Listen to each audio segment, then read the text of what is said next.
Hello everyone. आज है 26 मई और आज की इस क्लास में हम डिस्कस करेंगे 26 मई से बनने वाले करंट अफेयर के सभी इंपॉर्टेंट क्वेश्चंस। प्रीवियस क्लास में हमने देखा था कि आईपीएल के इतिहास में सबसे अधिक कमाई करने वाले जो खिलाड़ी बने हैं ये बने हैं विराट कोहली। हाल ही में आयोजित इंडियन सुपर लीग 2026 का खिताब ये जीता है रॉयल बंगाल एफसी ने। इसके अलावा कॉमनवेल्थ डे जो है ये हर साल 24 मई को मनाया जाता है।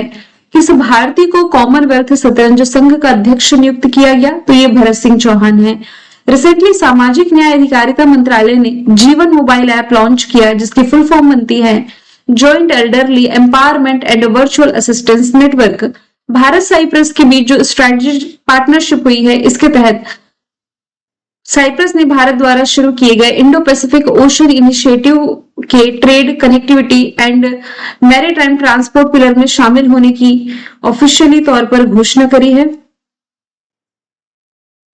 इसके अलावा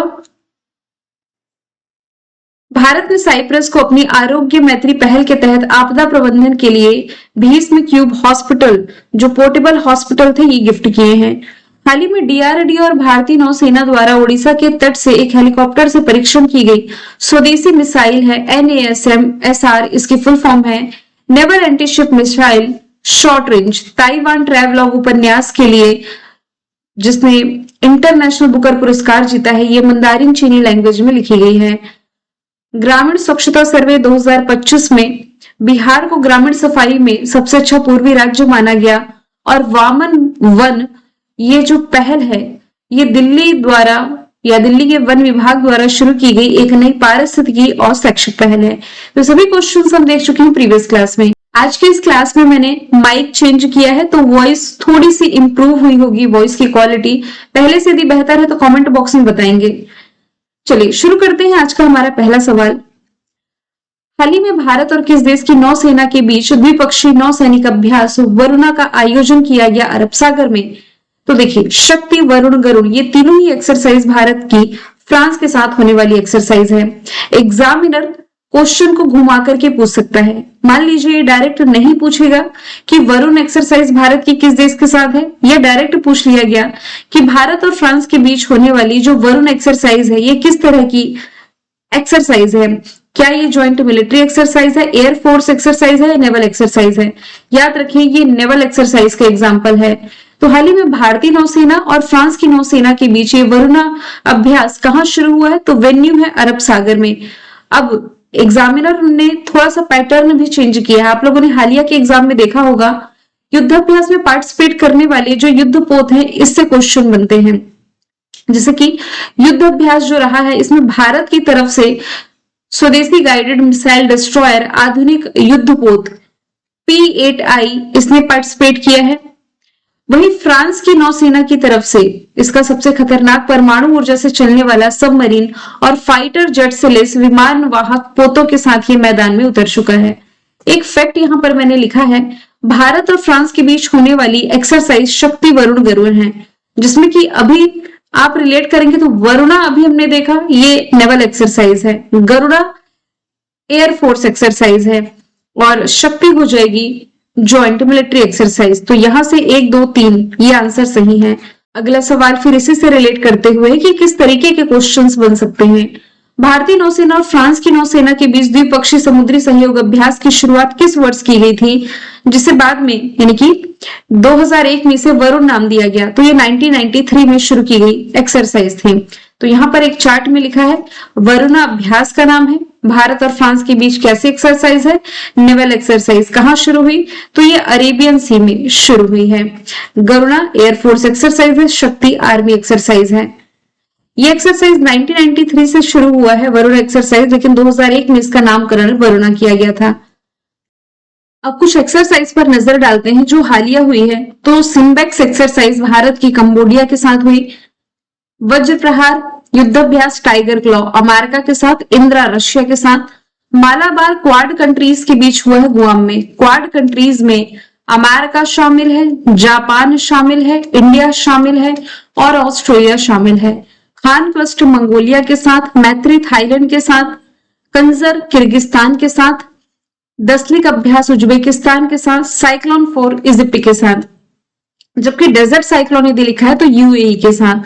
भारत श्रीलंका मालदीव के बीच दोस्ती अभ्यास, सूर्य किरण नेपाल के साथ, ऑसिनडेक्स ऑस्ट्रेलिया के साथ, विनबेक्स वियतनाम के साथ, अजय वॉरियर कोंकण ब्रिटेन के साथ, मित्र शक्ति श्रीलंका के साथ, समुद्र शक्ति इंडोनेशिया के साथ में, बोंगो सागर संप्रति बांग्लादेश के साथ, शक्ति वरुण गरुड़ हमने देखा फ्रांस के साथ, शिन्यू मैत्री धर्म गार्जियन वीर गार्जियन और जिमेक्स जापान के साथ। सवाल दूसरा है, हाल ही में प्लास्टिक प्रदूषण को समाप्त करने के लिए ग्लोबल प्लास्टिक ट्रीटी शिखर सम्मेलन का आयोजन किस अंतरराष्ट्रीय संस्था के नेतृत्व में किया गया है?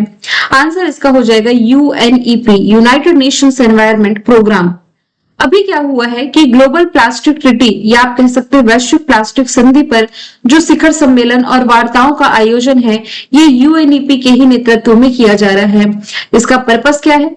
तो जो प्लास्टिक पोल्यूशन है इसे खत्म करना और इसका जो पूरा लाइफ साइकिल है, यानी कि इसके उत्पादन से लेकर के इसके निपटान तक, इसे कानूनी रूप से कंट्रोल करना। अब इसके लिए जिम्मेदार जो संस्था है ये यूएनईपी है, United Nations Environment programme.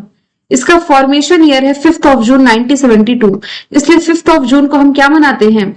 World environment day के रूप में। केन्या नैरोबी में हेडक्वार्टर है और इसकी स्थापना स्टॉकहोम सम्मेलन के दौरान की गई थी। अच्छा, यहां से रिलेट करते हुए कुछ एमसीक्यू मैंने ऐड किया है। पूछा यह जा रहा है यूएनईपी का वैश्विक मुख्यालय कहां पर है? तो केन्या के नैरोबी में है। यदि हम अदर ऑप्शन पर आए तो न्यूयॉर्क अमेरिका में यूनिसेफ का हेडक्वार्टर है, यूनाइटेड नेशन चिल्ड्रन फंड का, यूनेस्को का हेडक्वार्टर हो जाएगा पेरिस फ्रांस में, जिनेवा स्विट्जरलैंड में डब्ल्यूएचओ इनकी वर्ल्ड हेल्थ ऑर्गेनाइजेशन और वर्ल्ड ट्रेड ऑर्गेनाइजेशन का हेडक्वार्टर है। हर साल विश्व पर्यावरण दिवस जो 5 जून को मनाया जाता है, इस दिवस को मनाने का जो पृष्ठभूमि है या बैकग्राउंड निम्नलिखित में से किस ऐतिहासिक सम्मेलन से जुड़ा हुआ है? तो ये 1972 का स्टॉकहोम सम्मेलन है, जस्ट हमने देखा है। सवाल नंबर तीसरा है, हाल ही में किस वित्तीय नियामक संस्था द्वारा वित्तीय धोखाधड़ी को रोकने के लिए साइबर सिक्योरिटी रेसिलेंस फ्रेमवर्क के कड़े नियम जारी किए गए हैं? आंसर इसका हो जाएगा RBI, reserve bank of India. देखिए, हाल ही में आरबीआई ने सभी सरकारी और प्राइवेट बैंकों के साथ साथ जो नॉन बैंकिंग फाइनेंस कंपनी है, इसके लिए अपनी साइबर सिक्योरिटी रेसिलेंस फ्रेमवर्क के नियमों को और भी काफी कड़ा कर दिया है। इसका रीजन क्या है? तो अभी आरबीआई ने ना मल्टी लेवल पर जो ऑथेंटिकेशन है, प्रमाणीकरण है और रियल टाइम फ्रॉड मॉनिटरिंग है, इसकी सुविधा शुरू करी है। कहने का मतलब है कि जो नए नियम होंगे, नए नियम के आने के बाद अब सभी बैंकों को अपने डिजिटल पेमेंट सिस्टम में मल्टी फैक्टर ऑथेंटिकेशन को और भी मजबूत करना पड़ेगा। इसका मतलब ये साफ है कि अब सिर्फ एक ओटीपी की फुल फॉर्म है वन टाइम पासवर्ड, तो ओटीपी या पासवर्ड के भरोसे लेन देन नहीं होगा, बल्कि सुरक्षा की और कई परतें इसमें होंगी। साथ ही साथ बैंकों के लिए आर्टिफिशियल इंटेलिजेंस यानी कि एआई पर आधारित एक ऐसा स्मार्ट सिस्टम लगाना जरूरी कर दिया है जो किसी भी संदिग्ध या बड़े लेन देन को तुरंत माप सके और फ्रॉड होने से पहले ही उसे रोक दे। तो आरबीआई के द्वारा ये नए दिशा निर्देश जारी किए गए हैं। आरबीआई का फॉर्मेशन ईयर है 1 अप्रैल 1935। भारतीय रिजर्व बैंक अधिनियम 1934 के तहत इसकी स्थापना की गई थी हिल्टन यंग कमीशन के सिफारिश पर। राष्ट्रीयकरण इसका हुआ 1 जनवरी 1949 में। कार्यालय जो है, इसका मुख्य कार्यालय आर्थिक राजधानी मुंबई में है। आरबीआई के गवर्नर वर्तमान में कौन है? संजय मल्होत्रा हो जाएंगे। पहले गवर्नर कौन थे? ऑसबॉर्न स्मिथ थे। सवाल चौथा है, अच्छा आप ये कंफ्यूज नहीं होंगे कि मैंने ऑसबॉर्न स्मिथ को पहला गवर्नर बताया, क्योंकि स्पष्ट रूप से पहले भारतीय गवर्नर पूछा जाता तब सीबी देशमुख राइट आंसर होता। हाल ही में चर्चे में रहा GSAT-32 उपग्रह मुख्य रूप से किस कैटेगरी से संबंधित है? तो एक तरह का कम्युनिकेशन सैटेलाइट है, यानी कि संचार उपग्रह का एग्जाम्पल है। हाल ही में इसरो ने अपने सबसे नए और आधुनिक कम्युनिकेशन सैटेलाइट GSAT-20 को सतीश धवन अंतरिक्ष केंद्र जो कि श्रीहरिकोटा आंध्र प्रदेश में है, यहां से सफलतापूर्वक अंतरिक्ष में भेज दिया है। इसरो ने इस महत्वपूर्ण मिशन के लिए अपने सबसे ताकतवर और भरोसेमंद rocket LVM Mark 3 launch vehicle Mark 3 का शानदार इस्तेमाल किया। तो क्वेश्चन आपसे कितने तरीके से बन सकते हैं? इसे लॉन्च किसने किया? इसरो ने। जीसैट ये किस तरह का सैटेलाइट है? जीसैट 32 तो ये कम्युनिकेशन यानी कि संचार उपग्रह है। कहां से भेजा गया है? श्रीहरिकोटा आंध्र प्रदेश से। किसके द्वारा? इसरो के द्वारा। ठीक है, और किस रॉकेट की मदद से भेजा गया है? तो LVM Mark 3 के माध्यम से भेजा गया है। ये इतनी महत्वपूर्ण पॉइंट आपको याद रखना है। इसरो का फॉर्मेशन ईयर 15 अगस्त 1969 है। बैंगलोर में हेडक्वार्टर, वी नारायण अध्यक्ष। इसके संस्थापक रहे हैं विक्रमम्बलाल साराभाई, यही इसके पहले अध्यक्ष थे। इसरो ने अपने अब तक के सबसे आधुनिक और ताकतवर नाविक सैटेलाइट को अंतरिक्ष की कक्षा में सफलतापूर्वक भेजा है। इंटीग्रेटेड एयर ड्रॉप टेस्ट जो है अभी इसरो ने किया। इसरो ने CA-20 क्रायोजेनिक इंजन का सफल परीक्षण किया। स्कूली बच्चों के लिए युविका कार्यक्रम चलाया। 2026 का पहला मिशन जो इसका था PSLV C-62 फेल हुआ। दुनिया का सबसे बड़ा कमर्शियल संचार उपग्रह ब्लू बर्ड ब्लॉक 2 इसने लॉन्च किया था LVM Mark 3 M6 रॉकेट के माध्यम से दिसंबर में। इसने नवंबर में सबसे भारी कम्युनिकेशन सैटेलाइट CMS-03 लॉन्च किया। गगनयान मिशन लॉन्च करेगा 2027 तक, जो कि इसका पहला मानव अंतरिक्ष मिशन होगा। इसरो का पहला एनालॉग अंतरिक्ष मिशन लेह लद्दाख में स्थापित किया गया। नासा इसरो के संयुक्त प्रोजेक्ट का नाम निसार है। NASA ISRO synthetic aperture radar इसकी फुल फॉर्म है। सवाल 5वां है, हाल ही में जारी नेशनल गवर्नेंस इंडेक्स निम्नलिखित में से किस संस्था के द्वारा विकसित किया गया और लॉन्च किया गया? तो नीति आयोग इसका राइट आंसर हो जाएगा।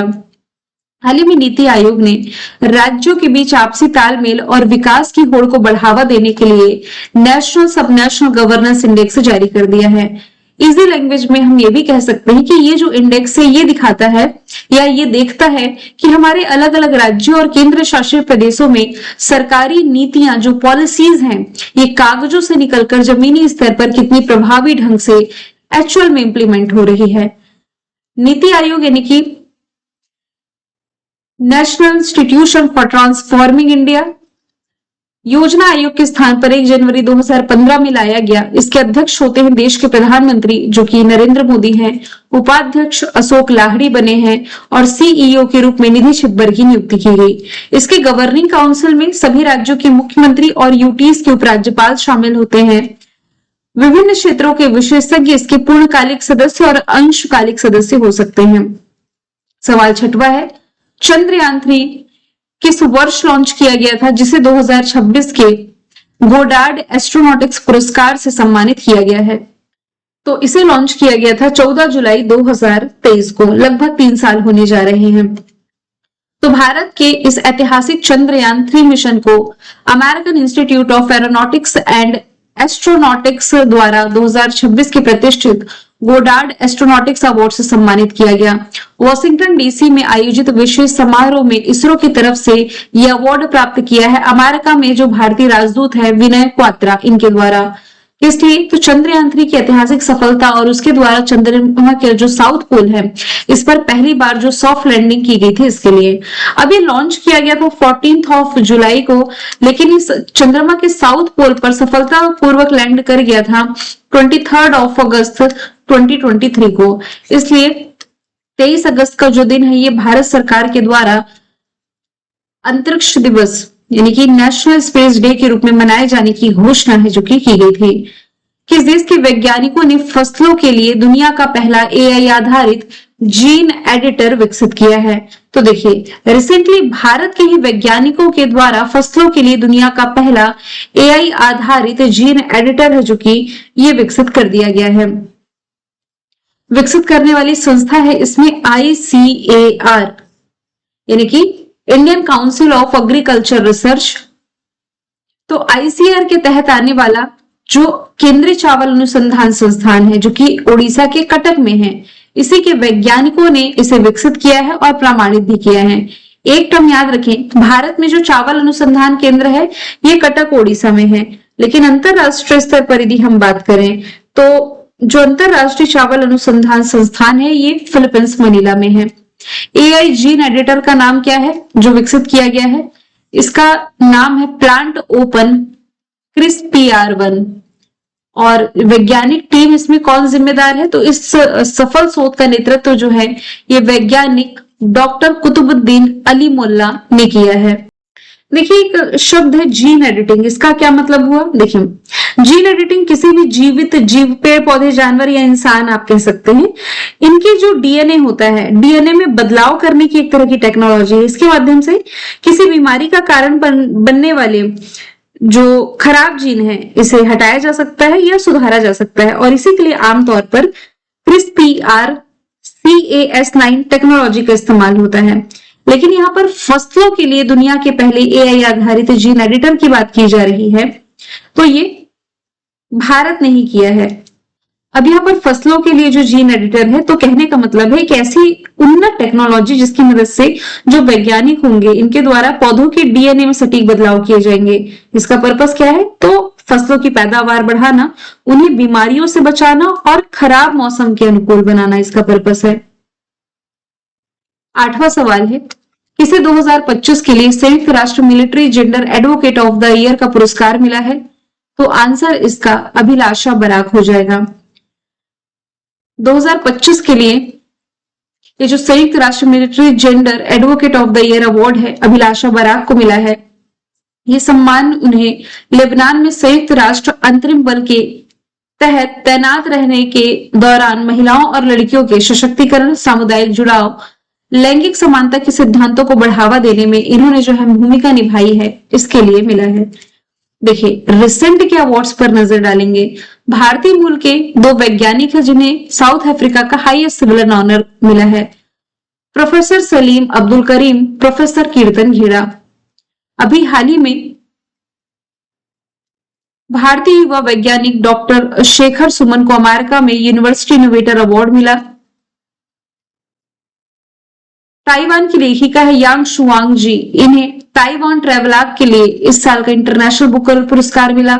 UNESCO Guillermo Cano World Press Freedom Prize मिला है। सुडानी पत्रकार सिंडिकेट को सुपर्णा शर्मा के साथ साथ आनंद आरके को पुलित्जर पुरस्कार मिला। Business reformer of the year Chandrababu Naidu को।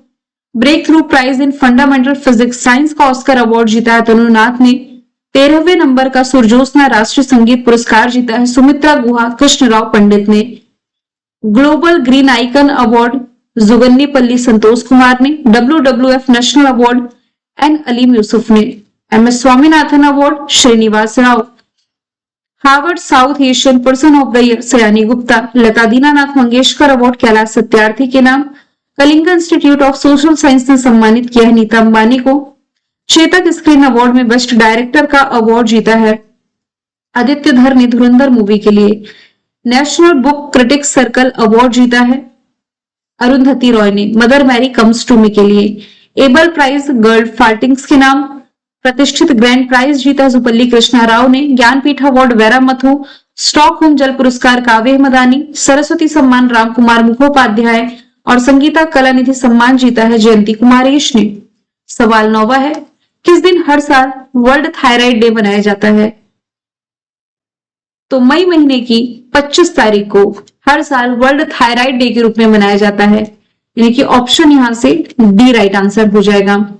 इस दिन को मनाए जाने का उद्देश्य है थायराइड स्वास्थ्य के प्रति लोगों को अवेयर करना और थायराइड रोगों के लक्षण, रोकथाम और उपचार के बारे में शिक्षित करना।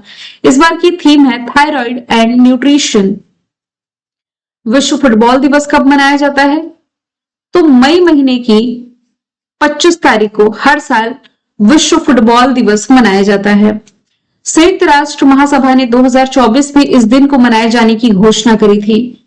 ये दिन शांति, समावेशिता, युवा सशक्तिकरण को बढ़ावा देने में फुटबॉल की भूमिका को उजागर करता है और ये दिन 1924 के पेरिस ओलंपिक में आयोजित पहले अंतरराष्ट्रीय फुटबॉल टूर्नामेंट की 100वीं वर्षगांठ की याद में मनाया जाता है। 1 मई है इंटरनेशनल डे ऑफ लेबर। मैं सिर्फ इंपॉर्टेंट डे पर टिक करूंगी आज। वर्ल्ड एथलेटिक्स डे 7 मई। वर्ल्ड प्रेस फ्रीडम डे 3 मई है। रेड क्रॉस डे है 8 मई। इंटरनेशनल डे ऑफ नर्स है 12 मई। राष्ट्रीय डेंगू दिवस है 16 मई। इंटरनेशनल डे ऑफ म्यूजियम है 18 मई। वर्ल्ड बी डे 20 मई। वर्ल्ड बायोडाइवर्सिटी डे 22 मई। वर्ल्ड टर्टल डे 23 मई और कॉमनवेल्थ डे 24 मई हमने देखा है। मैंने कल आपसे पूछा था चिकन नेक किन 2 देशों के बीच स्थित है? नेपाल बांग्लादेश के बीच। जिसके बड़े हिस्से को पश्चिम बंगाल सरकार ने केंद्रीय एजेंसी को स्थानांतरित किया। आज का सवाल है, हाल ही में भारत ने किस वैश्विक संस्था के साथ मिलकर ग्रीन कार्बन क्रेडिट इनिशिएटिव की शुरुआत करी है? आंसर इसका जो भी आप कमेंट बॉक्स में बताइएगा। फिर हम मिलेंगे नेक्स्ट क्लास में। Thank you so much.